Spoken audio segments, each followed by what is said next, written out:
Terima kasih Anda masih bergabung sama kami, pemirsa. Dan sebelum saya lanjutkan perbincangan dengan Mas Patrick, kita akan simak terlebih dahulu data dari pembukaan bursa-bursa utama Asia di pagi hari ini. Nampaknya bursa-bursa utama Asia di pagi hari ini kompak dibuka menguat ya. Untuk Nikkei dibuka menguat 1,65% di level 41.850. Kemudian STI Singapura dibuka menguat 0,47% di level 4.251. Kemudian Kospi Korea dibuka menguat 0,74% di level 3.207. Dan ya, berikutnya kita akan simak saham-saham pilihan pagi hari ini yang direkomendasikan oleh Mas Patrick dari FIC Sekuritas. Pemirsa, yang pertama adalah PGEO dengan support di 1550, resistance di 1730, rekomendasi trading buy.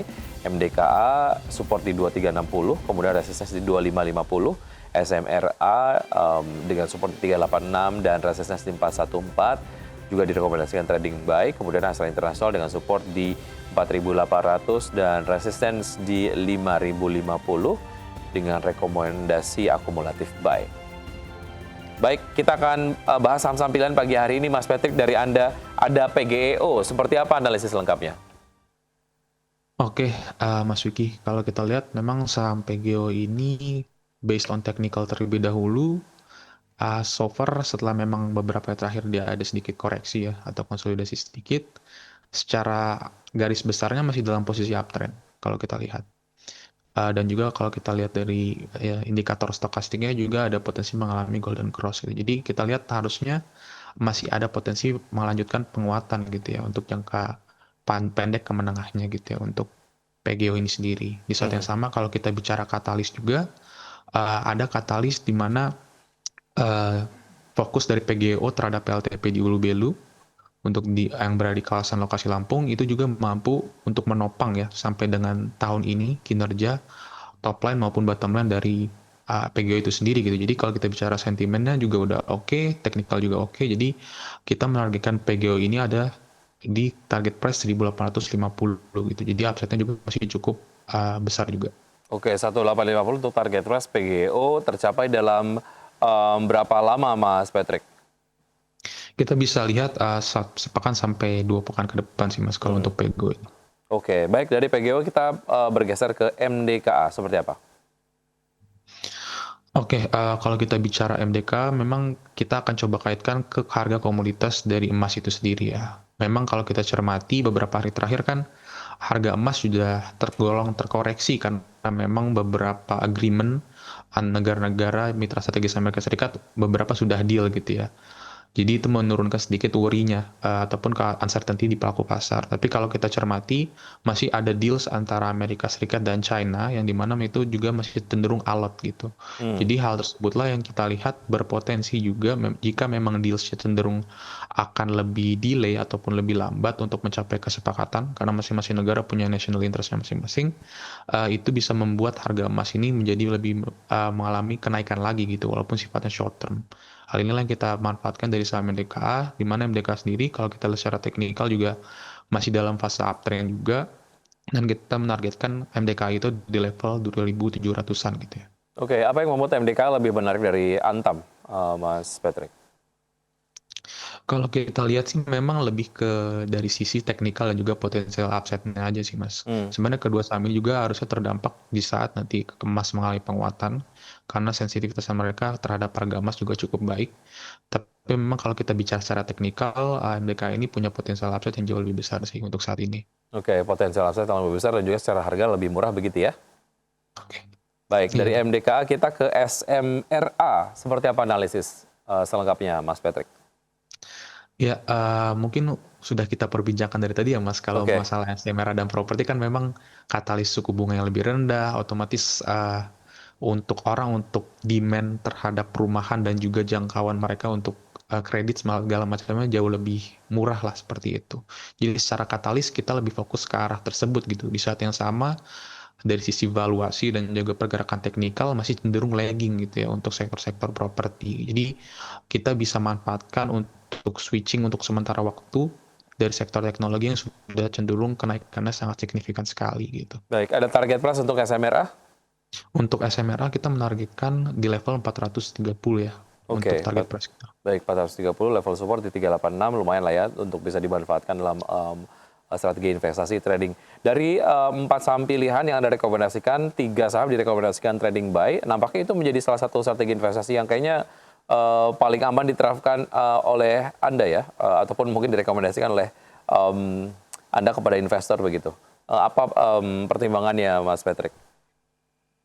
Kalau kita cermati sih memang dari sisi potensial upside ya Mas, karena memang beberapa saham yang kita bisa pasang untuk long term, contohnya perbankan dan semacamnya, kita lihat masih belum ada sinyal untuk mengalami penguatan. Jadi kita coba manfaatkan untuk beberapa saham yang punya sentimen pendorong gitu, jadi katalis sentimen gitu yang menggerakkan harga sahamnya. Karena memang kalau kita bicara valuasi dan semacamnya, beberapa emiten-emiten big caps perbankan kita bisa soroti itu masih belum ada signal atau indikasi untuk mengalami penguatan, karena dari arus dana asing pun juga belum begitu maksimal ke beberapa saham ini gitu sih Mas. Baik, oke. Dari SMRA kita bergeser ke Astra International. Anda merekomendasikan akumulatif buy ya terkait dengan sektor otomotif. Ini kemudian menjadi menarik, Mas Patrick, kalau kita bicara brand-brand yang didistribusikan ataupun mungkin diproduksi oleh Astra International sendiri adalah mostly brand-brand Jepang begitu ya. Tapi secara kinerja dari otomotif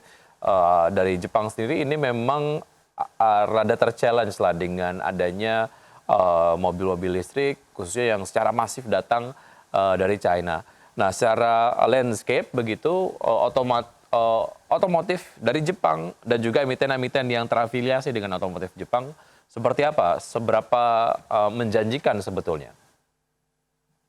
Oke, kalau kita bicara berarti penetrasi pasar dan pangsa pasar, memang benar seperti Mas Yuki bilang kalau sudah mulai banyak mobil-mobil listrik dari China yang sudah ibaratnya penetrasi lah masuk ke Indonesia. Tapi kalau kita bicara pangsa pasar, saya rasa Astra sendiri masih punya pangsa pasar yang sangat kuat sekali gitu ya. Terlebih lagi juga business wise, Astra ini kan punya diversifikasi bisnis yang sangat luas ya Mas. Jadi di saat kinerja otomotif di kuartal 1 kita kurang begitu perform, dia punya bisnis lain yang bisa menopang gitu, seperti CPO dan semacamnya gitu. Jadi secara business wise juga Astra juga tetap dalam kondisi yang baik gitu.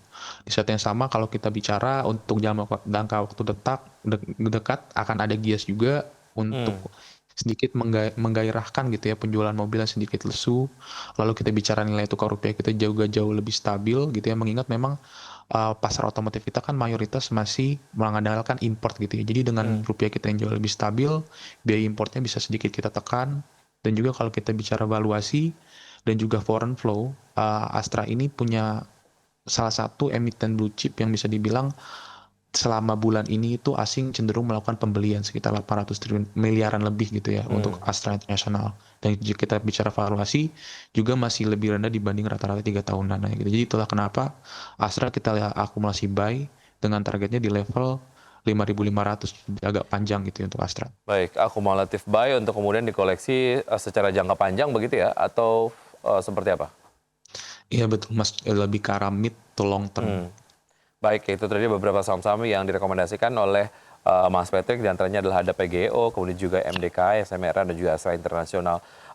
Kita akan simak update pergerakan dari IHSG di pagi hari ini di pukul 9:07 waktu Indonesia bagian Barat. Kita lihat dan juga kami paste datanya dari RTI, pemirsa.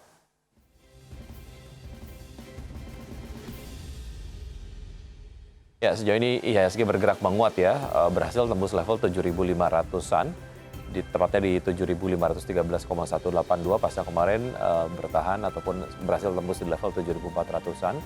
Dan saham-saham yang masuk ke dalam jajaran top gainers ada BBRI, ada Astra International, BRPT, PTRO, kemudian juga ada BKSL, top losers ada Wir Asia, TBK, ada Hill, SMDR, kemudian juga ada DKFT, ada KOKA, dan juga MDKA begitu ya. Pergerakan sektoral, sektor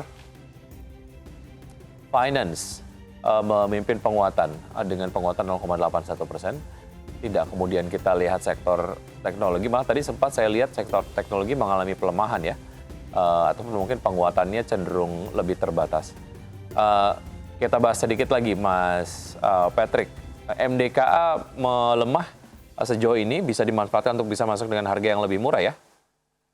Iya benar sekali Mas, seperti yang tadi kita bilang kan karena memang deals antara agreement sudah banyak yang berhasil gitu ya. Itu kenapa sedikit menurunkan worriness-nya gitu. Tapi kalau kita bicara dengan China kan masih sampai dengan ada potensi sampai 12 Agustus gitu ya perpanjangan itu. Jadi ada potensi uncertainty di situ yang kita lihat sih, Mas. Baik, nah kalau kita lihat sendiri dari pergerakan IHSG sejauh ini masih bergerak menguat, support dan juga resistance, proyeksinya IHSG hari ini seperti apa, Mas Patrick? Kalau kita lihat sih level 7.500 sebenarnya sudah tertembus ya. Dan kalau kita lihat level 7.520 sampai dengan level 7.525 menjadi resisten yang harus ditembus selanjutnya. Walaupun memang kalau kita bicara secara bulanan harusnya indeks kita itu secara bulanan itu harusnya ditutup di zona positif gitu. Tapi memang tantangannya nanti ada di bulan Agustus karena memang beberapa data-data perihal kebijakan suku bunga Amerika Serikat akan mulai muncul dan itu akan memberikan sedikit sentimen-sentimen baru lagi gitu. Tapi kalau kita bicara outlook untuk IHSG sampai dengan akhir bulan atau minggu ini harusnya masih dalam kondisi yang berada di teritori hijau sih, Mas. Baik, secara proyeksi akan terus melanjutkan penguatannya dan apa yang kemudian Anda sampaikan semoga dapat menjadi referensi dan juga sumber informasi untuk pelaku pasar dapat menerapkan strategi investasinya hari ini hingga juga akhir pekan nanti di hari Jumat begitu ya, dan juga lagi-lagi keputusan investasi kembali ke tangan investor. Mas Patrick, terima kasih sudah kembali bergabung bersama kami di Market Buzz. Nanti kita berbincang lagi di lain waktu. Sukses untuk Anda, sehat selalu, sampai jumpa.